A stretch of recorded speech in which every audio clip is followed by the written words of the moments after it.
Good morning, everyone. Yeah, it's middle of February, and we've got this lovely spring weather today, and it feels weird. It feels really weird. Today we're going to be talking about lesson 31.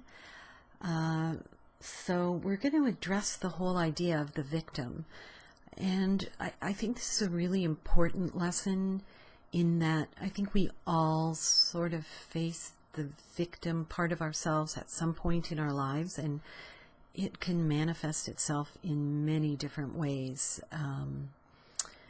We can be a victim of circumstances. We can be a victim of somebody else's actions. We can feel the victim of our bodies, of our jobs, of our family, of all sorts of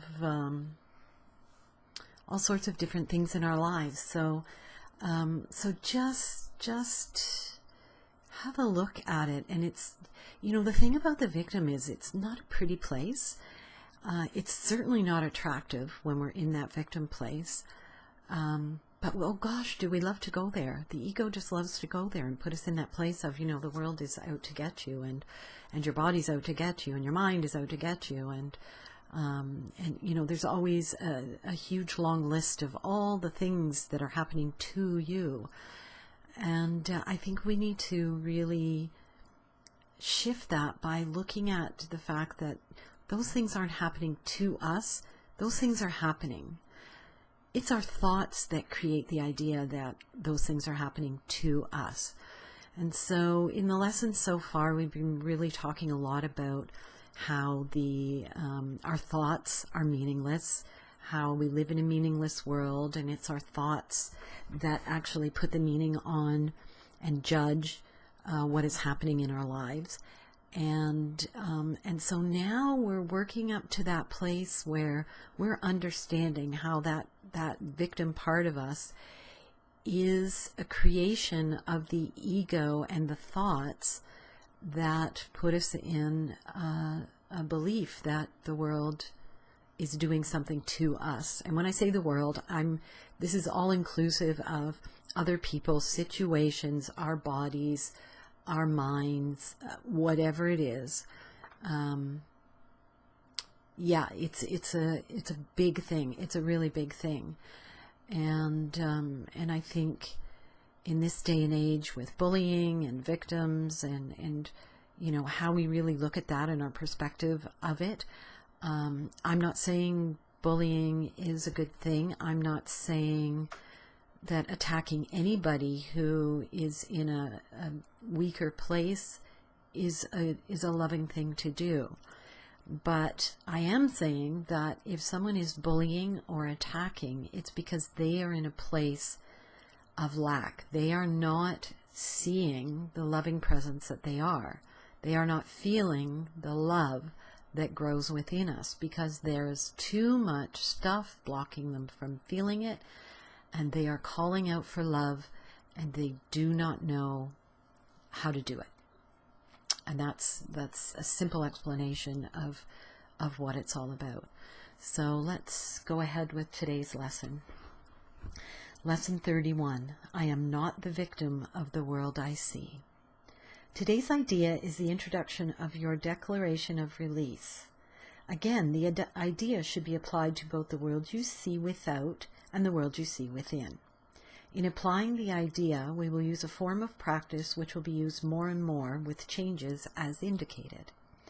Generally speaking, the form includes two aspects, one in which you apply the idea on a more sustained basis, and the other consisting of frequent applications of the idea throughout the day. 2 longer periods of practice with the idea for today are needed, one in the morning and one at night. During that time, look about you slowly while repeating the idea 2 or 3 times. Then close your eyes and apply the same idea to your inner world. You will escape from both together, for the inner is the cause of the outer.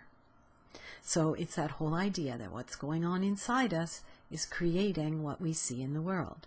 And what we see in the world is a reflection of what's going on inside us. As you survey your inner world, merely let whatever thoughts cross your mind come into your awareness, each to be considered for a moment and then replaced by the next. Try not to establish any kind of hierarchy among them.